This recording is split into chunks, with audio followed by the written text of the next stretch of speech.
Mu murenge wa Mahoreza hari urusengero rwari ruzwi cyane kubera ubwitabire n'ubumwe bw'abakristo, ariko uko igihe cyagendaga hatangiye kugaragara ukudahuza mu bayobozi babiri bakuru b'itorero. Umwe yitwaga Pasiteri Claude Mugenzi, undi akitwa Madamu Sharirene Nyirabagenzi, wari umuyobozi w'abagore mu rusengero. Bombi bari bafite umutima wo gukorera Imana, ariko kutumvikana ku mikorere y'itorero byatangiye guteza impagarara. Gusa reka tubanze tubasabe, nimba mutarakora subscribe, mukore subscribe kugira ngo inkuru zacu zibashe kuba zabageraho, kandi ukande kunzogera kugira ngo video zose mujye mubasha kuba mwazibona. Muri make byatangiye ari amagambo make mu nama y'itorero. Claude yumvaga ko hari ibikorwa bitagenda neza. Sharirene nawe akumva ko hari uko atubahirizwa. Ibi byaje gutuma haba ibitekerezo bitandukanye mu bakristo. Bamwe bashigikiye Claude, abandi bashigikiye Sharirene. Urusengero rutangira kugira ibice bibiri mu buryo butagaragara.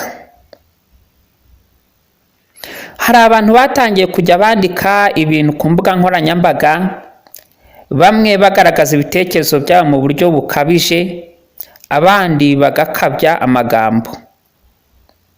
Ibi byatumye amakimbirane akura, aho gusubiza ibibazo bikagenda bikura mu mitima y'abantu. Uko iminsi yagiye ishira, abizera batangiye gutandukana mu bitekerezo. Amahoro yari asanzwe mu rusengero yatangiye kugabanuka. Claude na Sharirene bombi bagiye bababazwa nuko ibintu byafashe indi ntera, ariko ntawe wari witeguye gutera intambwe ya mbere yo kwiyunga. Umuyobozi mukuru w'itorero yahamagawe kugira ngo akemure ikibazo. Yateguye inama yihutirwa ihuza impande zombi. Mu nama buri ruhande rwahawe umwanya wo kuvuga uko rwiyumva nta nkomyi.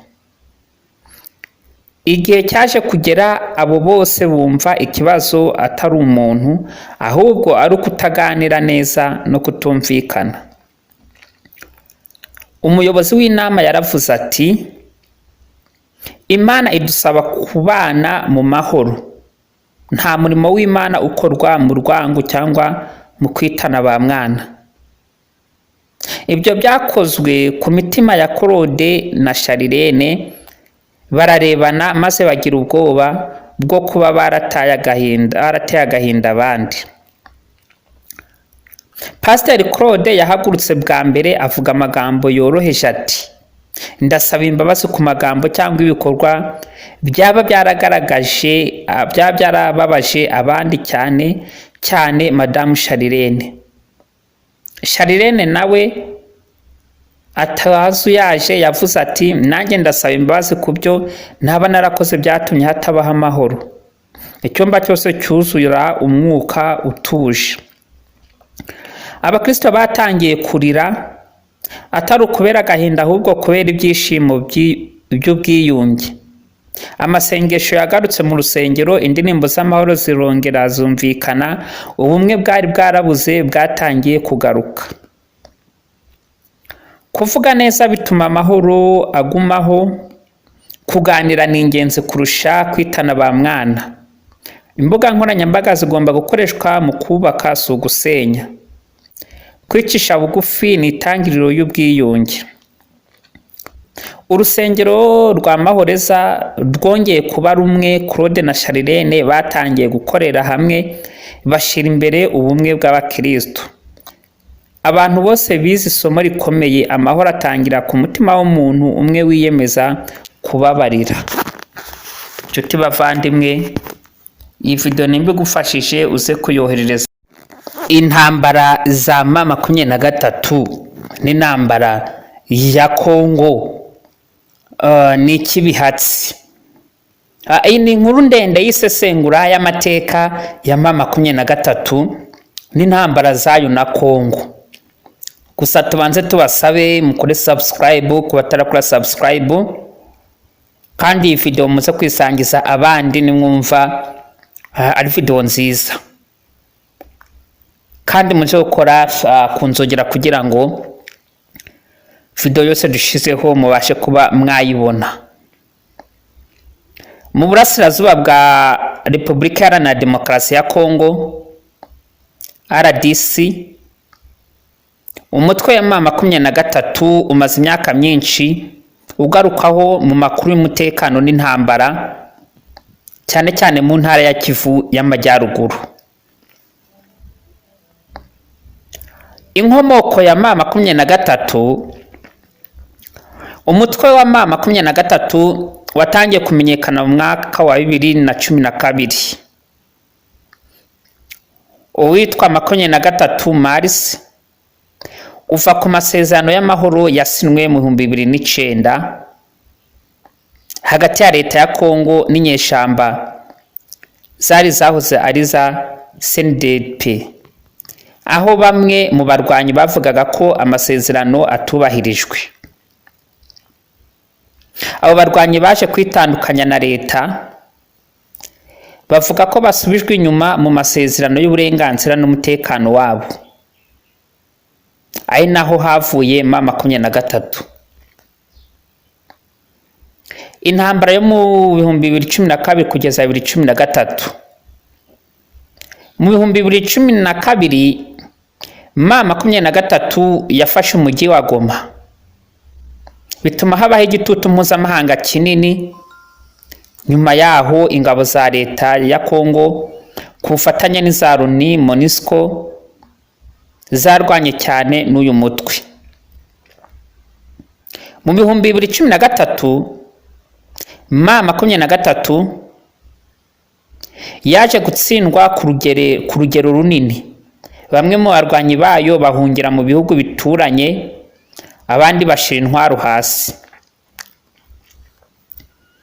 Kugaruka kwa M23 nyuma y'imyaka igera ku 10 mu 2021 kugeza 2022, M23 yongeye kugaragara mu mirwano mu burasirazuba bwa Kongo.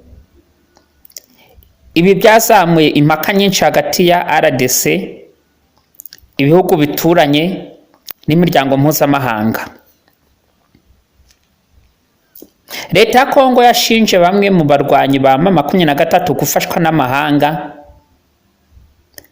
mu gihe M23 nayo ivuga ko irwanira uburenganzira bwayo n'umutekano w'abaturage.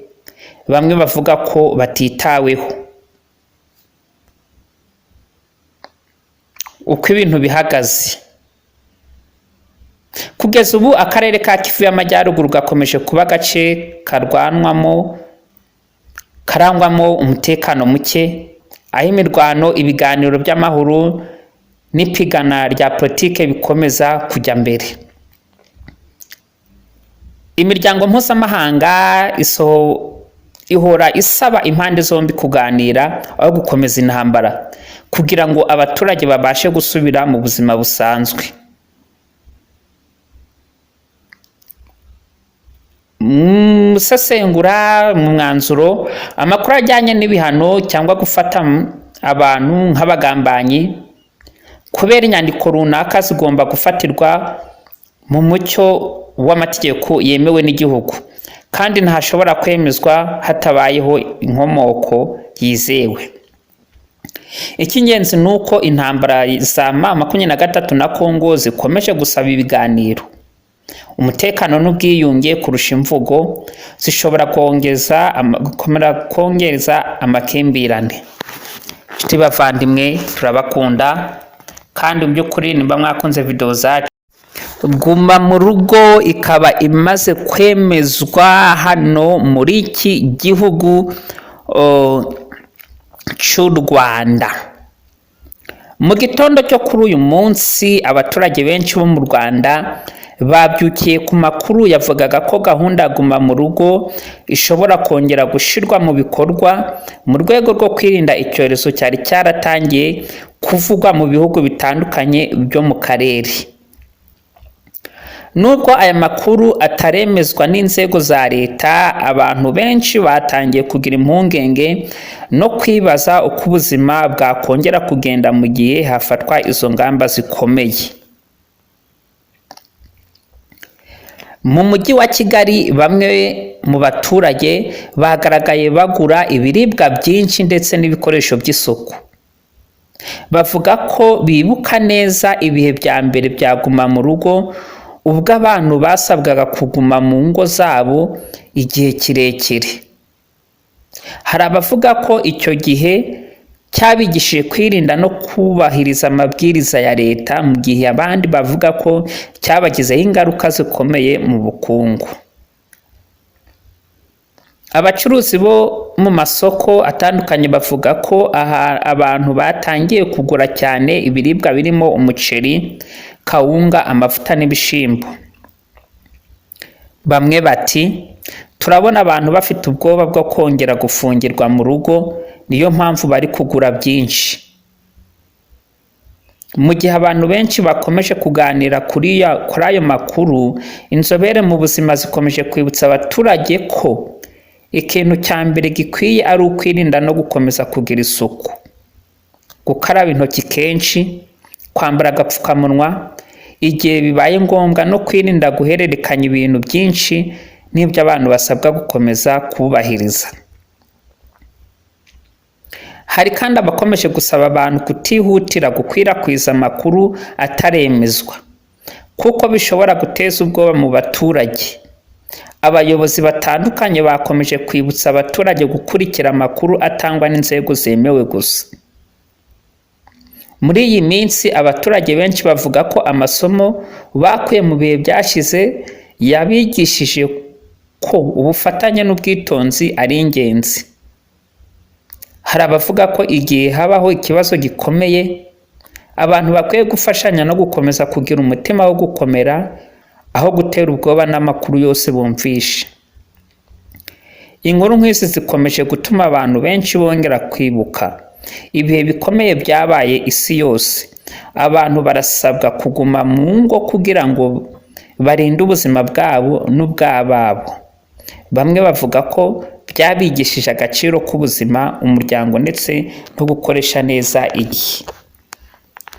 Icyitonderwa: iyi nkuru mpimbano yagenewe imyidagaduro no gutanga urugero rw'isuku, si itangazo rya leta cyangwa amakuru yemejwe. Inshuti bavandimwe, turabakunda kandi nyaboneka muje mukora like, share